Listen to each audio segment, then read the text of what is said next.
Selamat pagi yang di Asia. Oh, yang di masih pagi di Australia, sudah mulai siang ya. Yang ada di Amerika, selamat malam semua. Recording in progress. Hari ini kami ada di Philadelphia, ketemu orang-orang hebat yang baru gajian kemarin. Hari ini Pak. Ya, cuma saya nggak tanya berapa gajinya. Makin itu wajahnya sukacita semuanya. Sebelum lupa ya, nanti jam 10, jadi 2 jam lagi dari sekarang ada Zoom lagi. Yang Facebook, Instagram sama, yang Zoom itu beda. Nanti cari di pengumumannya itu. Baik, kita mau belajar.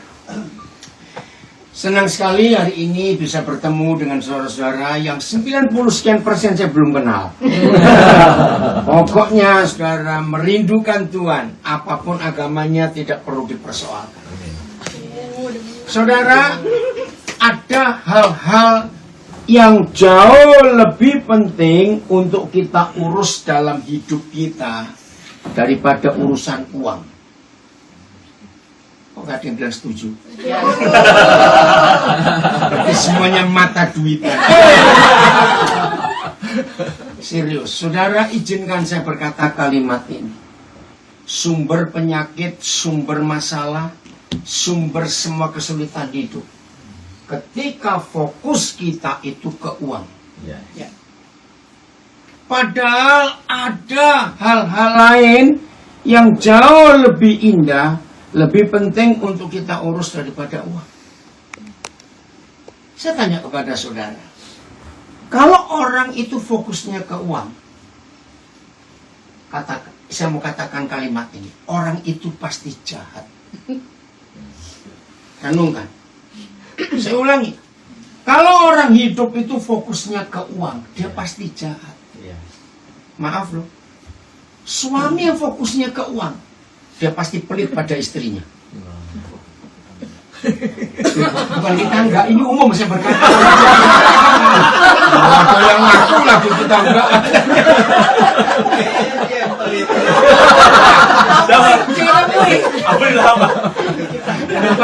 Ada yang ngomong coba. Kita enggak. Betul enggak? Istri yang apa-apa duit, maka dia akan perhitungan dengan suaminya. Persahabatan jadi rusak. Kenapa sih ini ya? Suami pandang istri Pak. Ya sudah, yang sendirian diam aja kok. Aku kadang gimana Pak? Maaf ya. Ini saya bilang ini lucu-lucu semua. Oke ya. Persahabatan akan rusak kalau ada salah satu di antara sahabat-sahabat itu pikirnya uang terus. Mau pergi keluar makan aja mikir dulu, siapa yang bayar ya? Aku sembayar berapa? Loh, betul nggak saudara? Maka itu catat, kalau hidup ini fokusnya ke uang, orang itu jadi jahat, penuh dengan perhitungan. Betul? Pindah ke situ nggak apa-apa. Untuk sana kosong. Saudara, ini penting. Kita sudah di bulan yang terakhir, bahkan hari ini kami yang di Amerika masih tanggal 20, saudara yang di Asia sudah tanggal 21. Jadi kurang 11 hari lagi tahun ini hebat. Orang yang konsentrasi hidupnya ke uang, walaupun nggak angkat-angkat berat, dia akan tetap rasa capek. Betul tidak? Betul. Kenapa? Orang yang fokus hidupnya ke uang, sudah punya uang banyak, tetap merasa kurang. Ngeri loh saudara. Kalau uang terus ada di pikiran kita. Nah biasanya orang yang apa-apa uang, dikit-dikit uang, saya sarankan nggak usah ke apotek, nggak usah cari alat untuk tensi darah, lihat saldonya saja.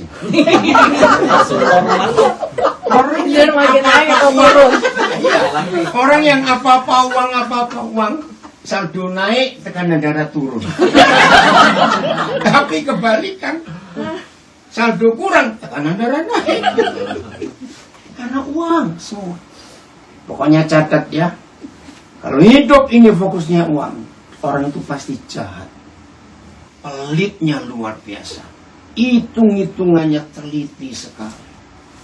Dan orang yang fokusnya uang, kalau setuju teriak benar gitu ya.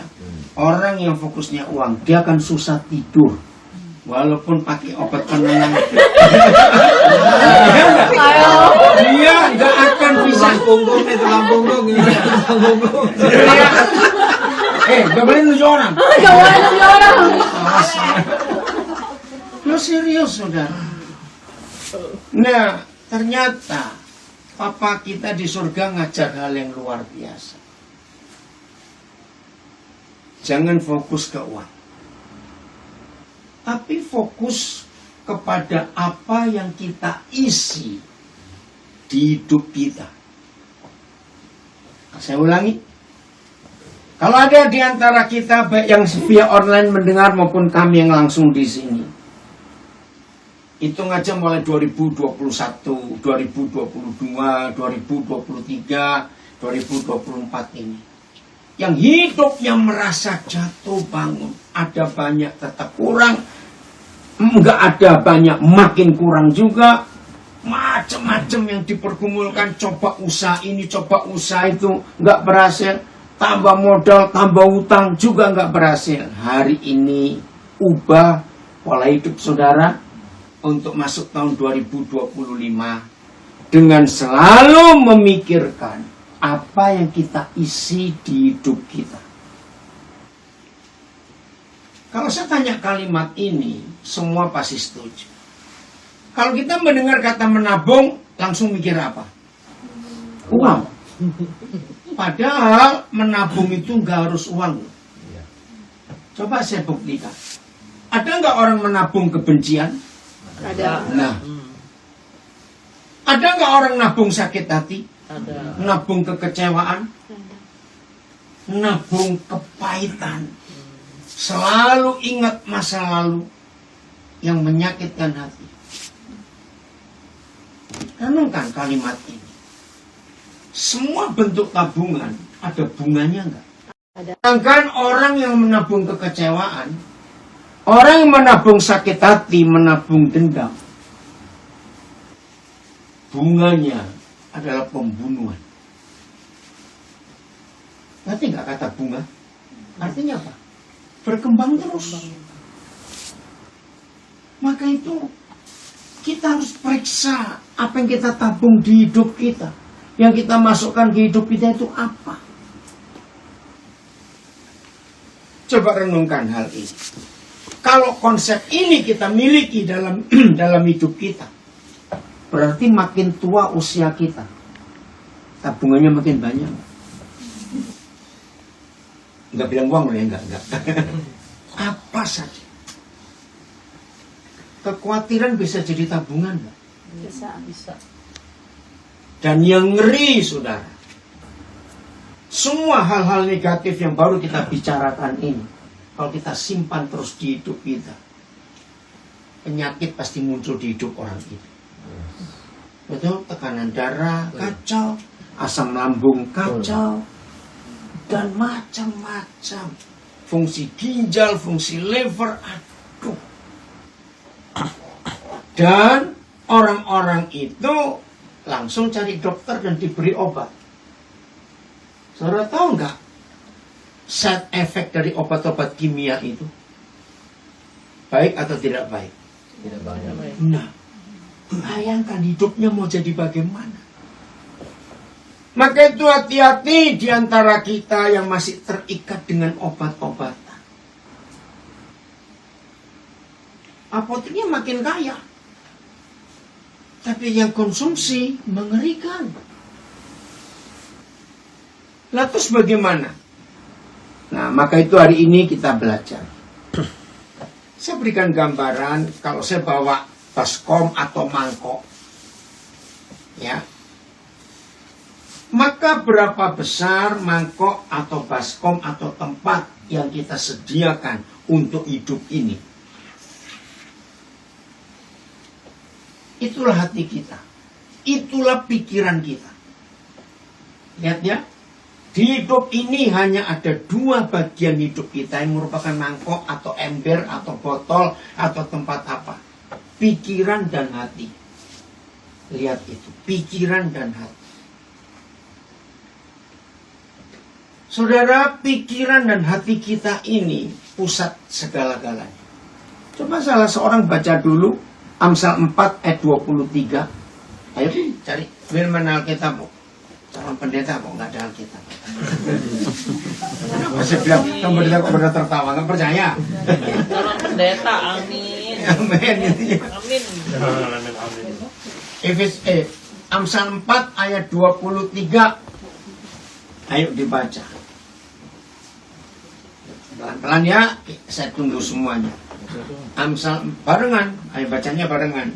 Amsal 4 ayat 23. Ntar tunggu dulu. Udah? Udah, Ben, saya ketemu? Kamu kebuka. Nah. Rekaman kamu buka. Tawan Ah, kan? saya ngerti ya. Ketahuan kan? Ada itu. Gak ada Alkitab. Ini nggak mau kebuka errornya.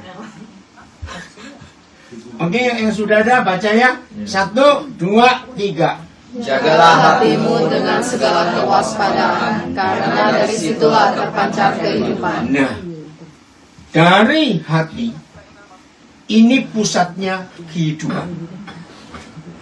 Apa lawan katanya kehidupan? Kematian. Jadi sumber kehidupan dan sumber kematian itu satu, yaitu apa? Tuh, saya tanya.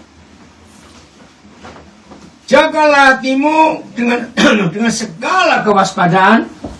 Jaga hatimu lebih daripada apapun yang harus kamu jaga, sebab dari dalamnya terpancar kehidupan. Saya tanya, apa lawan kata kehidupan? Kematian. Nah, hati yang tidak dijaga berarti hati yang penuh kotoran. Sumber apa? Penyakit. Kematian. Nah, maka itu dengarin.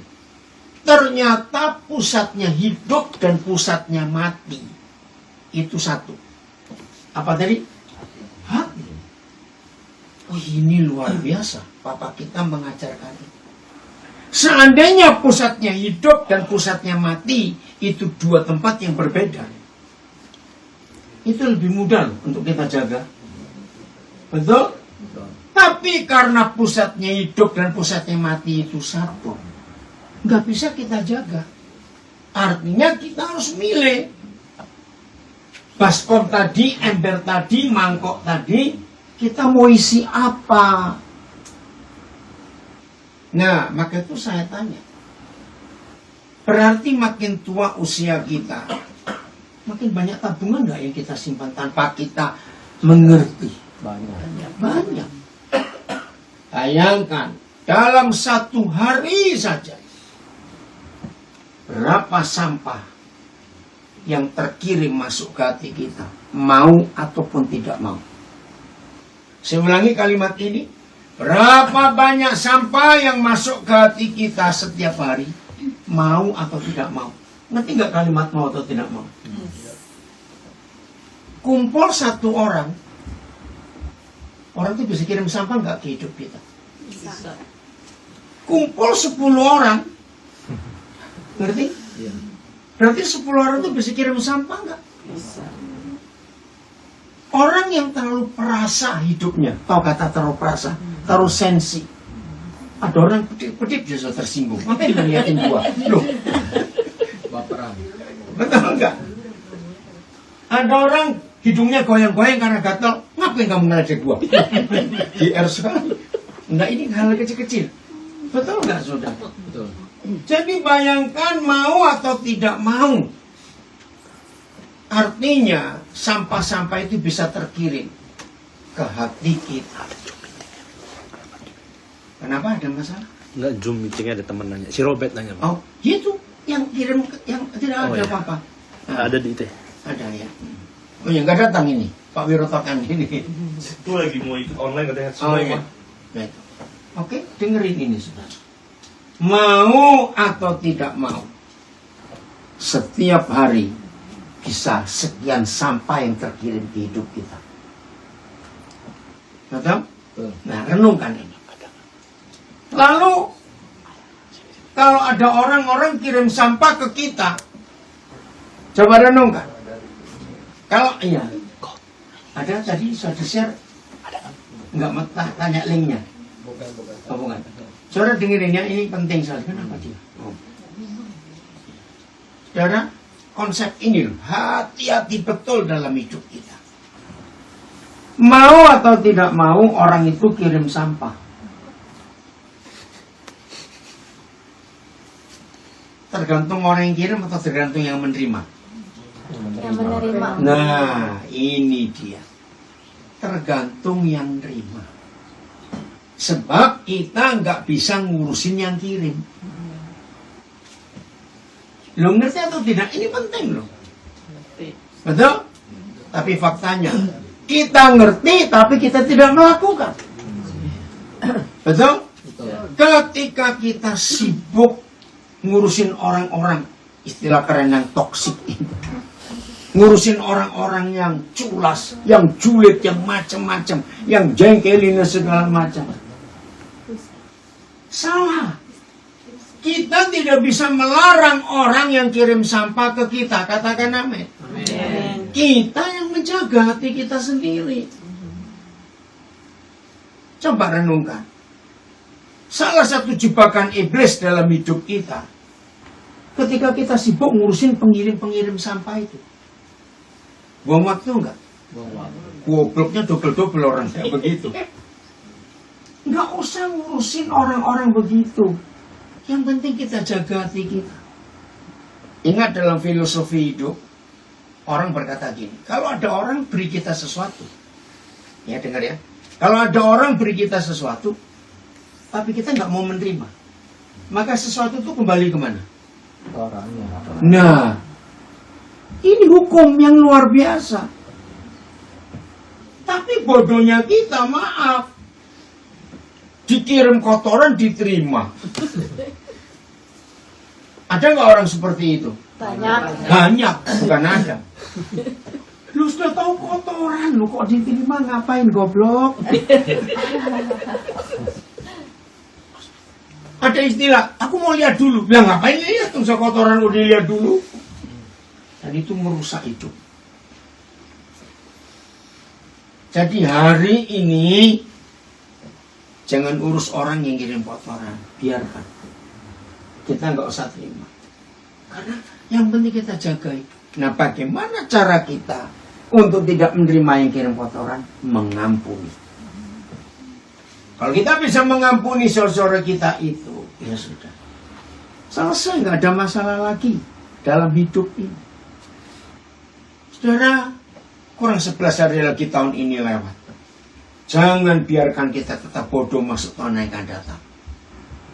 Buang-buang waktu kita ngurus orang-orang kirim sampah. Enggak apa-apa, biarin.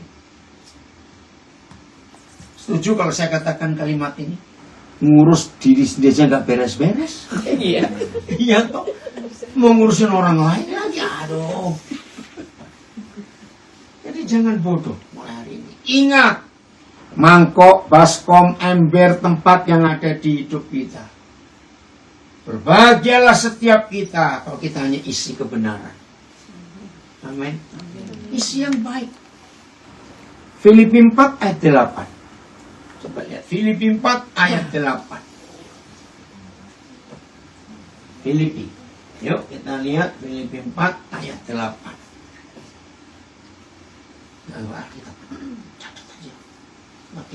Pakai notes di HP. Penting gitu. Filipi 4 ayat 8.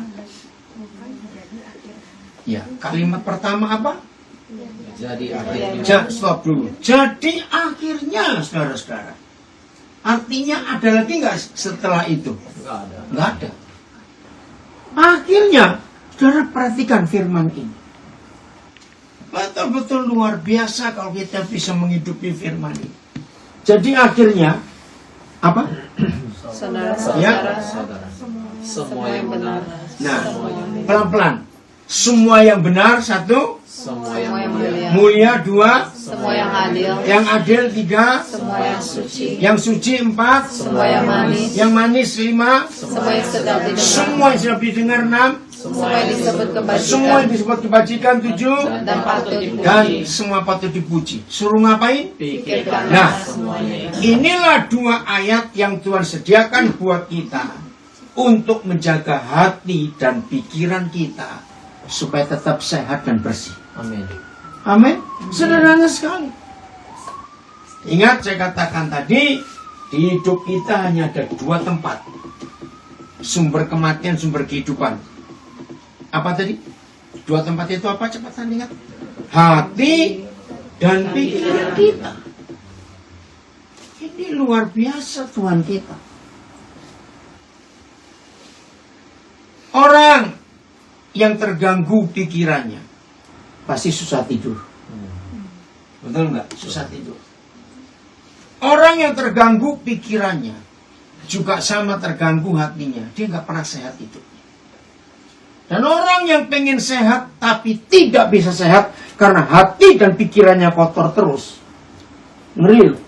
Orang itu pasti akan berusaha makan obat sebanyak-banyaknya karena dia pengen sehat. Tahu hasilnya?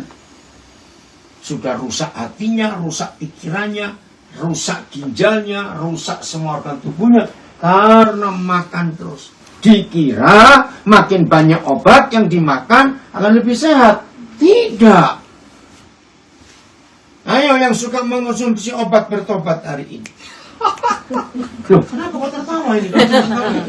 Karena itu tidak sehat. Iya, betul. Coba baca Amsal 17 ayat 22. Kapan kita sehat? Bagaimana kita sehat? Amsal 17 ayat 22. Ya, Amsal 17 ayat 22. Ini loh hidup sehat itu bukan karena obatnya. Kalau hati bersih, pikiran jernih, maka hidup itu pasti sehat. Udah? Amsal baca 1, 2, 3. Hati yang gembira adalah obat yang manjur, tetapi semangat yang patah mengerikan tulang. Saya mau buktikan, tolong jawab. Percaya orang gila itu hampir nggak pernah sakit? Yes. Ini ayatnya. Kenapa orang gila jarang sakit? Gembira Nggak punya terus. pikiran. Ya, toh. Orang gila itu nggak pernah khawatir loh. Orang gila tuh nggak punya uang nggak apa-apa. Hebat loh ya. Tapi jangan gila dulu baru sehat, jangan. Tapi ini fakta. Maka itu firman Tuhan bisa dibuktikan dengan fakta sehari-hari, dengan medis. Jadi kalau saudara ingin sehat, jangan konsumsi obat mulai hari ini. Kalau ingin sehat, jaga hati dan pikiran. Ya, ada 8 hal yang Papa minta masuk ke pikiran kita. Saya nggak hafal 8 tadi, baca Filipi 4 ayat 8. Yang semua selalu dilakukan dengan kata semua yang baik, semua yang sempurna, semua yang adil, semua yang suci, semua yang sedap didengar, semua yang patut dipuji. Semua. Pikirkan. Jangan pikir kebencian, dendam, jengkel. Jangan. Itu sumber penyakit. Saudara, tinggalkan tahun ini dengan hati yang siap untuk dipulihkan oleh Bapa di surga. Amin. Masuk tahun yang akan datang dengan cara berpikir yang berubah. Serius, pasti sehat. Nah, kalau saudara mau hidup seperti ini, uang itu bukan masalah lagi. Betul? Ada ataupun tidak ada uang. Kalau hati itu gembira, pikirannya tenang, enak nggak hidup itu? Uang banyak, tapi nggak pernah tenang hidupnya. Ada gunanya uang itu? Nggak ada. Maka itu dari awal tadi saya katakan, ada banyak di antara kita yang mengisi hidup kita dengan pola pikir yang salah. Uang, bukan. Uang bukan segala-galanya. Saya mau buktikan lagi dengan konsep ini ya, buktikan. Setuju nggak kalau orang berkata hidup nggak punya uang itu masalah? Betul atau tidak? Betul. Salah. Nah, gitu. Dengerin. Ya, saya mau buktikan. Kalau saudara berkata atau berpikir orang hidup nggak punya uang itu masalah, berarti saudara berkata orang kaya nggak punya masalah. Oh iya, salah juga. Lo ayo mikir dong. Iya benar. Sekarang kita jujur-jujuran aja. Orang pas-pasan atau orang yang punya banyak uang lebih banyak masalahnya? Banyak uang. Nah, ya itu. Ternyata masalahnya bukan pada jumlah uangnya. Loh, betul tidak? Tapi fakta loh saudara, makin kaya orang itu makin banyak masalahnya. Karena untuk jaga kekayaannya supaya nggak turun-turun angkanya itu loh. Bingung dia. Jadi tiap hari harus tambah. Kenapa? Bingung taruh duitnya, Pak. Bukan, kalau taruh duit sudah ada masalah sekarang. Ya enggak, sudah banyak cara kok. Tapi mempertahankan digitnya itu loh. Itu berat loh buat orang kaya. Iya, mesti tanya bosnya. Bos yang mana? Oke, serius gak ini? Luar biasa loh. Maka itu kalau kita bisa berkata cukup dalam hidup, itulah berkat. Amin. Justru orang yang nggak pernah berkata cukup, itu masalah dalam hidup. Dia akan merasa kurang, terus kurang. Sudah merasa kurang, tambah pun tetap kurang. Karena tujuannya adalah uang. Maka itu saudara, hari ini kita harus merubah pola hidup kita. Tuhan Yesus mengajarkan hal ini. Maka itu bukan sibuk dengan uangnya dalam hidup kita, tapi sibuk jaga hati dan jaga pikiran kita. Itu saja. Nah. Ada 4 pintu, ya. Ada 4 pintu yang bisa mengotori hati dan pikiran kita. Yang pertama itu mulut. Betul nggak? Mulut ini. Kedua itu telinga. Betul? Ketiga itu mata. Keempat itu pikiran. Kalau saudara bisa menjaga 4 pintu ini dalam hidup, hanya kita izinkan yang benar yang boleh masuk di hidup kita, hidup itu pasti sehat. Amin. Bicara soal khawatir, ada nggak orang nggak pernah khawatir? Nggak ada. Ada, saya. Lu betul saya tuh nggak pernah khawatir apapun, saya juga nggak ngerti. Kenapa saya nggak bisa khawatir? Saya jawab dulu secara fakta. Tahun kedua secara papa di surga. Sampai umur kita sekian, kita sudah sering khawatir nggak kemarin-kemarin? Sudah sering khawatir nggak kemarin-kemarin? Pasti. Betul? Iya. Nah, dengarkan. Tapi masih hidup nggak sampai hari ini? Ya sudah. Mengerti artinya? Apa? Kerja itu aja apa artinya? Nggak usah khawatir lagi. Udah langganan khawatir kok ngapain takut? Lu betul atau tidak? Jadi seharusnya makin tua usia kita makin ekspor menghadapi khawatir. Masa langganan? Enggak, amin lagi. Amin. Ya sudah, itulah hidup. Terus yang lebih celaka lagi, kekhawatiran yang pernah terjadi di hidup kita, itu fakta terjadinya kecil atau besar? Kecil. Kecil. Karena udah lewat. Bukan sudah lewat, salah Stefani. Oh, bukan. Loh, coba dengarkan. Coba ingat, khawatir terakhir soal apa? Terjadi nggak? Enggak, itu nggak ada apa-apa. Loh, betul tak saudara? Ini fakta. Khawatir itu jadi beban di hidup kita karena saudara goblok membesar-besarkan khawatir. Maaf loh saya berkata kasar. Betul tidak kita ini goblok? Khawatir itu sudah kita kenal sejak kita masih kecil. Betul nggak?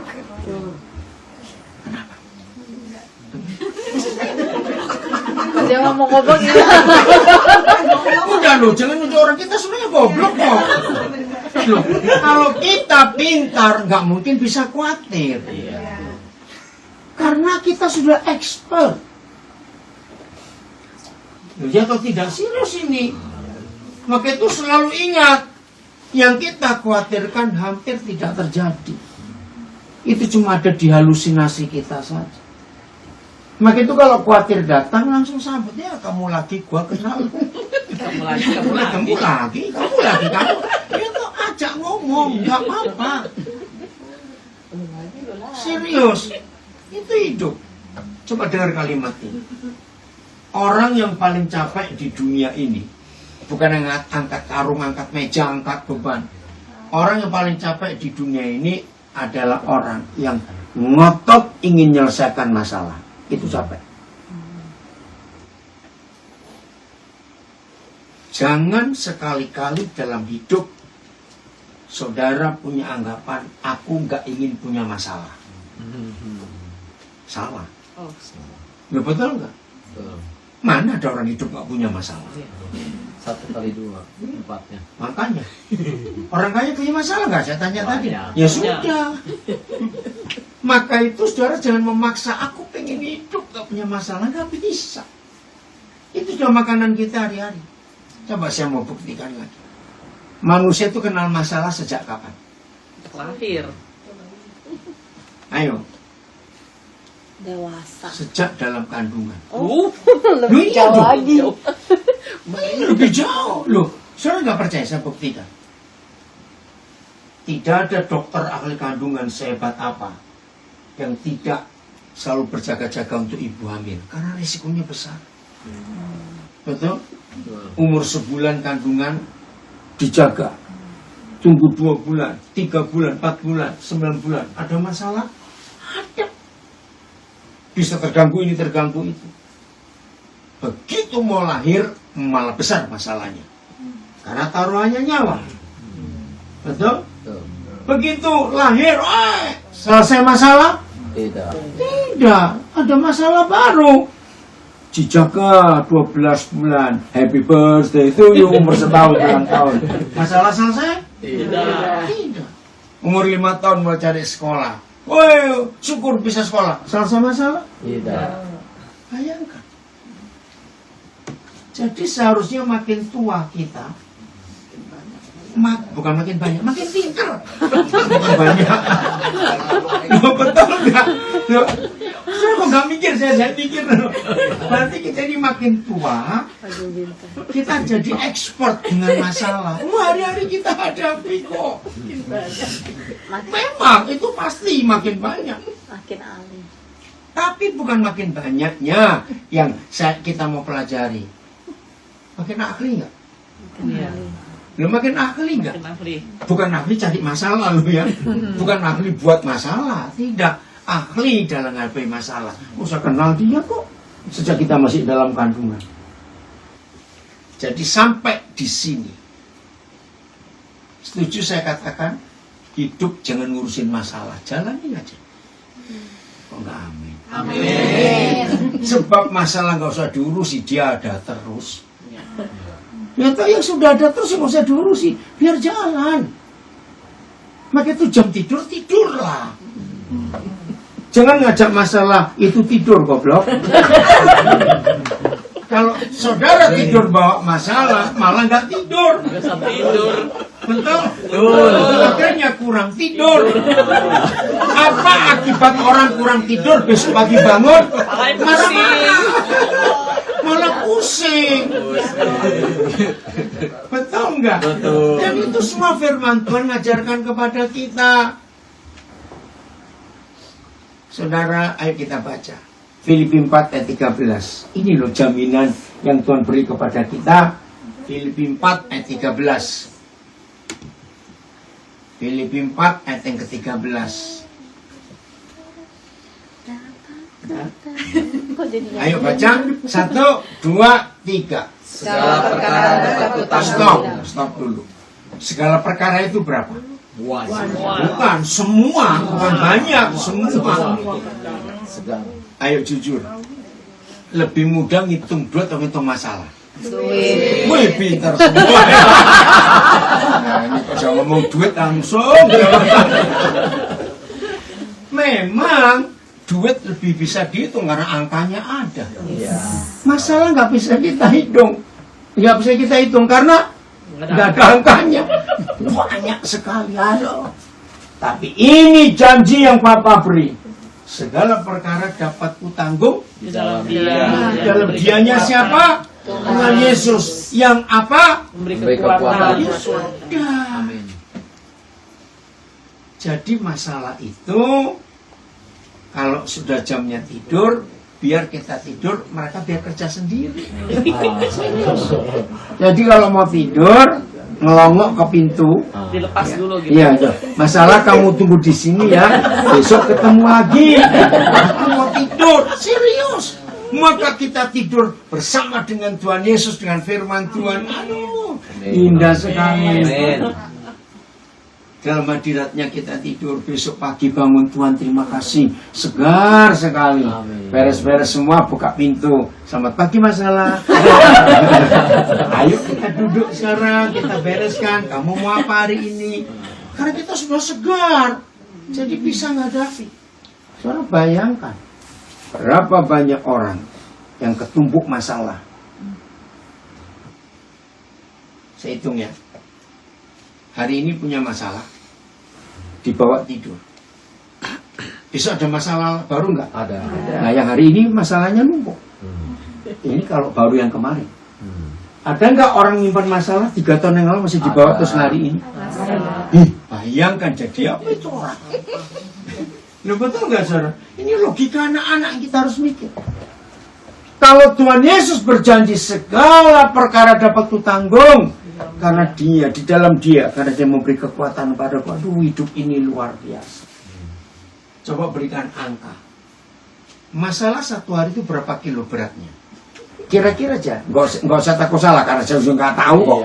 Kira-kira berapa 10 kilo? kilo. Kentengan kalau 10 kilo. Iya dong loh. Ternyata nggak kalau 10 kilo masalah sehari? Lebih. 100 kilo. Aku baratan aja. Ya kira-kira. Jangan 10 ya 100. Ayo berapa kira-kira? 50. 25 lah. 25. Coba baca dulu. Matius 6 ayat 34. Matius 6 34. Kita ngitung. 25 ya. Masalah satu hari itu 25 kilo. Bisa lebih kok saudara. Kalau kurang pasti tidak. Matius 6 ayat 34. Ya. Baca 1, 2, 3. Matius 6 34. Matius 6 34. 1, 2, 3. Sebab itu janganlah kamu khawatir akan hari besok, karena hari besok mempunyai kesusahannya sendiri. Kesusahan sehari cukuplah untuk sehari. Lihat TSI-nya.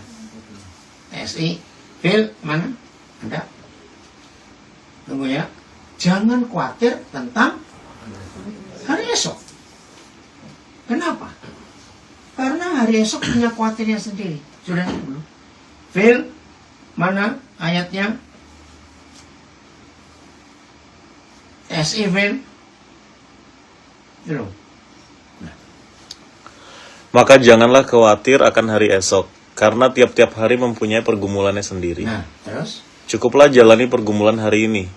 Jangan tambahi dengan pergumulan dari hari yang akan datang. Nah, itu dia. Jangan tambahi. Keren ya, ini terjemahan yang lain. Saudara, kita itu.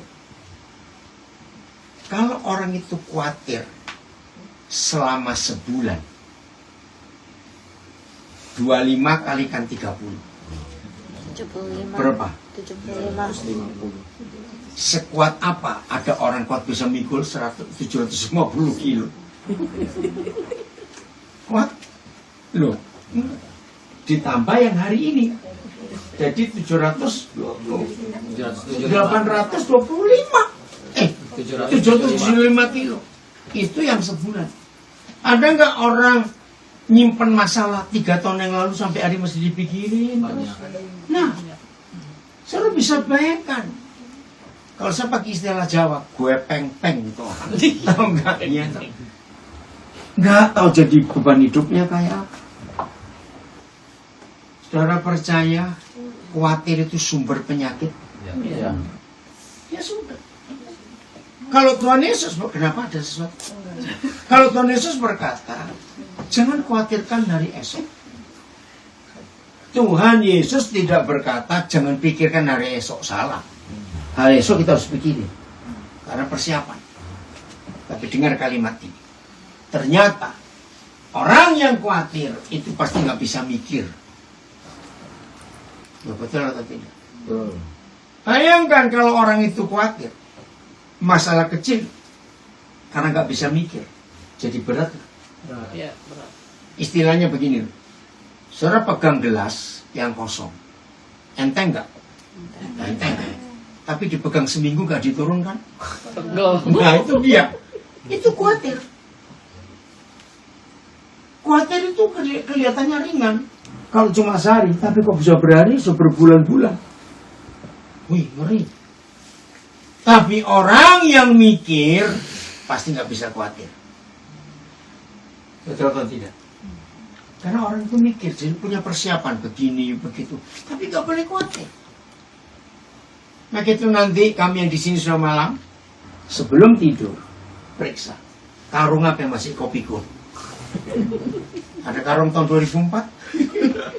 Nah karung tahun 2011. Waduh, masih banyak ini. Nah bawaannya marah-marah. Itu enggak, orang kayak begini bawaannya marah-marah. Kenapa ini? Apalagi ini? Happy banget dia. Semuanya happy dong. Kita akan selalu happy karena percaya papa kita itu sangat baik. Amin.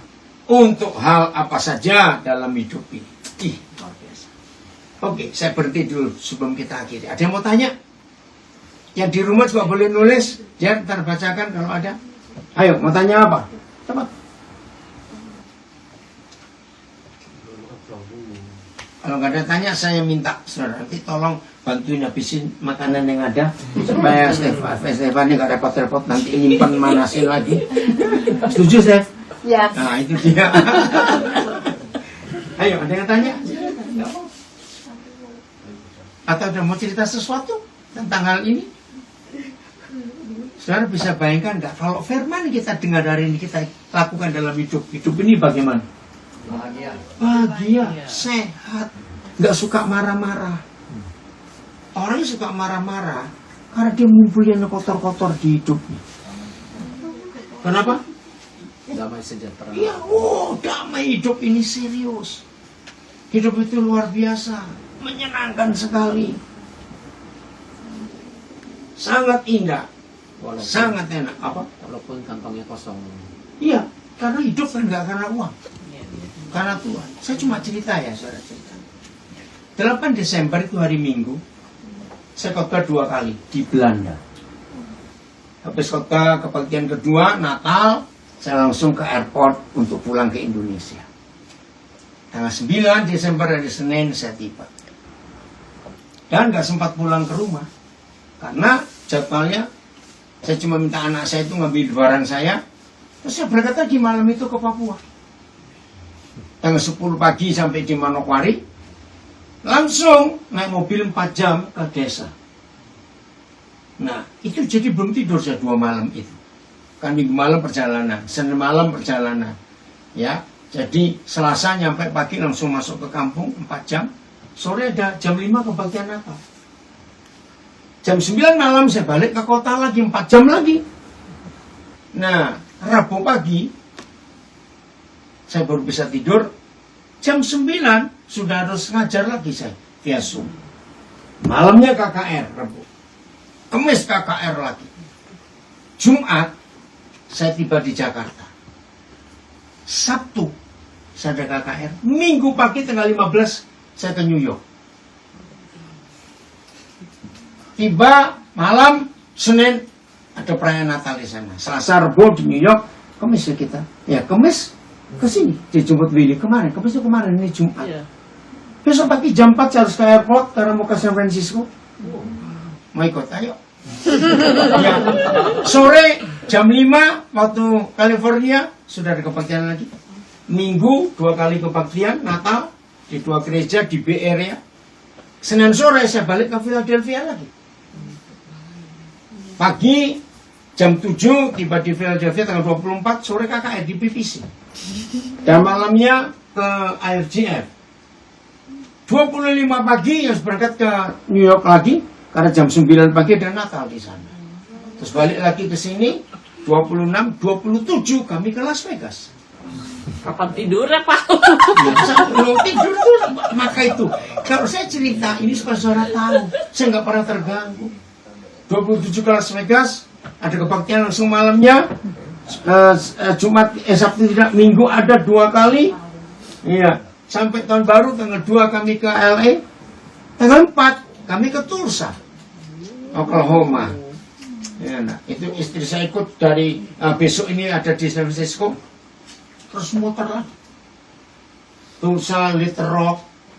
Nah, tanggal 8 Januari balik lagi ke LA. Ada pelayanan di sana 13 Januari malam kami balik ke Indonesia. Tanggal 16 pagi tiba.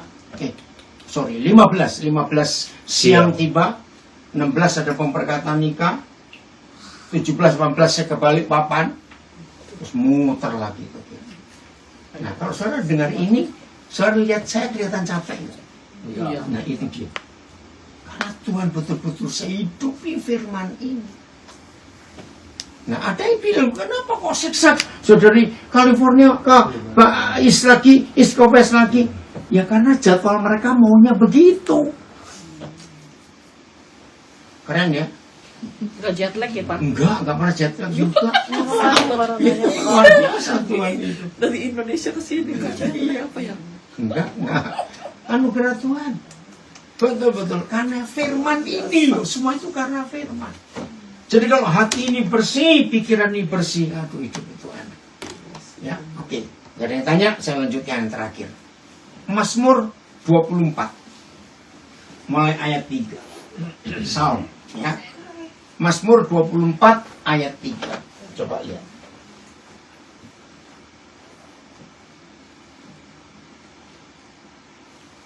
Coba saudara baca judulnya.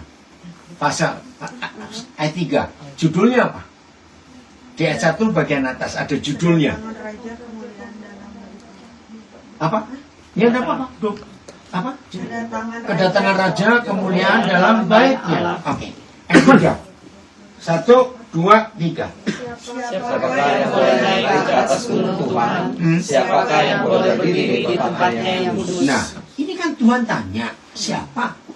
Ya, kita nggak usah bahas tentang gunung Tuhan, tempat yang kudus. Artinya, siapa yang bisa dan boleh ketemu Papa? Siapa semuanya? Enggak, tidak semuanya. Nah, ini pertanyaan bagus. Ada syarat yang ayat 4. Ayat 4, coba baca. Siapa yang boleh naik? Siapa yang boleh ketemu? Orangnya Bersih tangannya, bersih tangannya dan murni hatinya. Maka itu kalau kita bisa jaga tangannya bersih, artinya nggak ada kecurangan dalam hidup, nggak ada kejahatan, nggak ada pencurian, nggak ada apa-apa. Jadi kerjaannya itu bersih, tangannya bersih, hatinya murni. Ayatnya aja bacain. Ada Filipus? Ayat 4.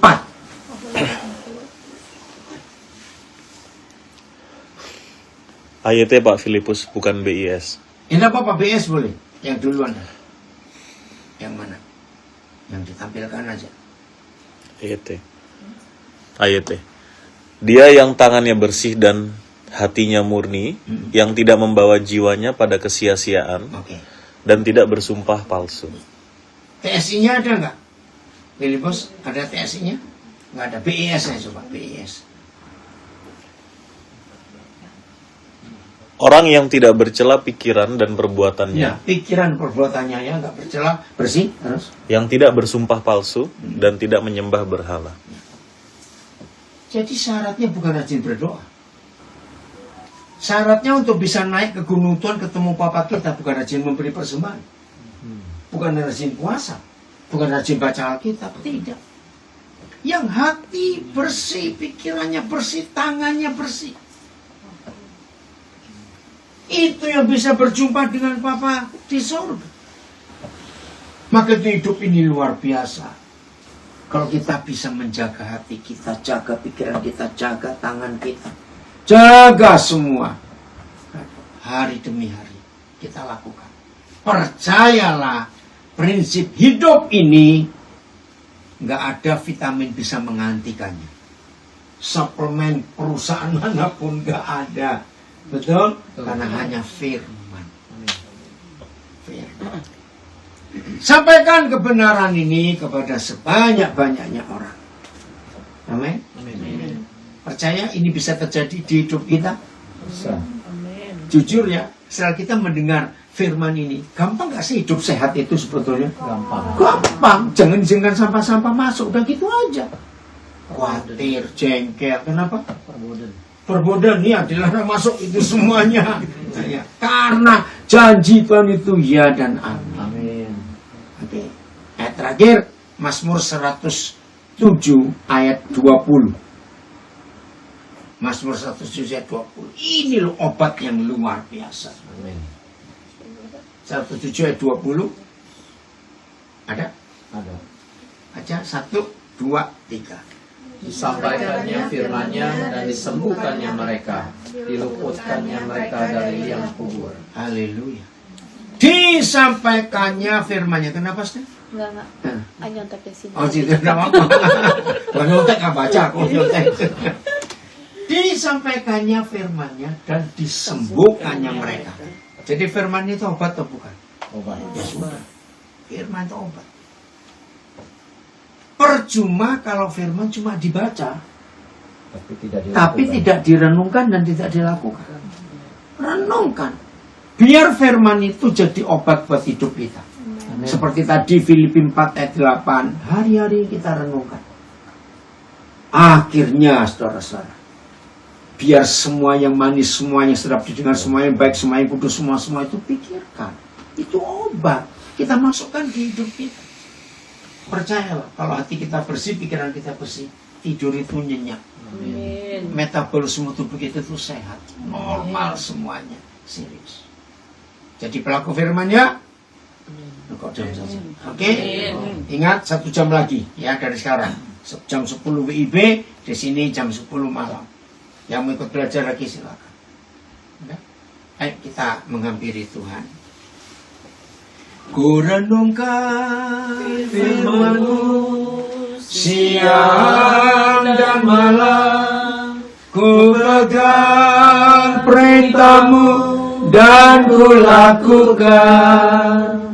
Engkau tahu ya Tuhan, tujuan hidupku hanyalah untuk menyenangkan hatimu. Saudara, kita nyanyikan lagi tapi sebagai doa dan pengakuan.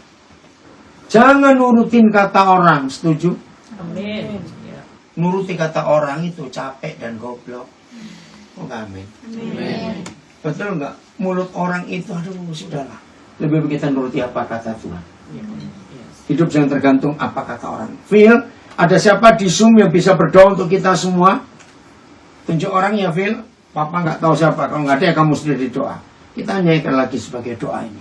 Ku renungkan firman-Mu siang dan malam, ku pegang perintah-Mu dan ku lakukan.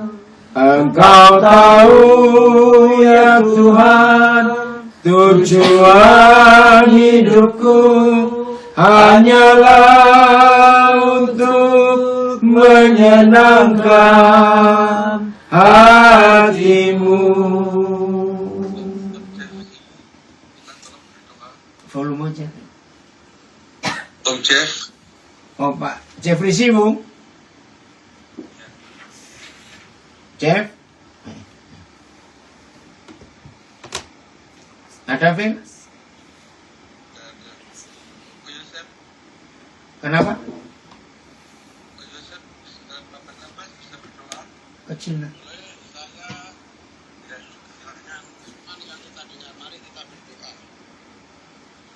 Tuhan Yesus, terima kasih Engkau hadir baik kami yang di Indonesia maupun yang di Amerika dan dimanapun.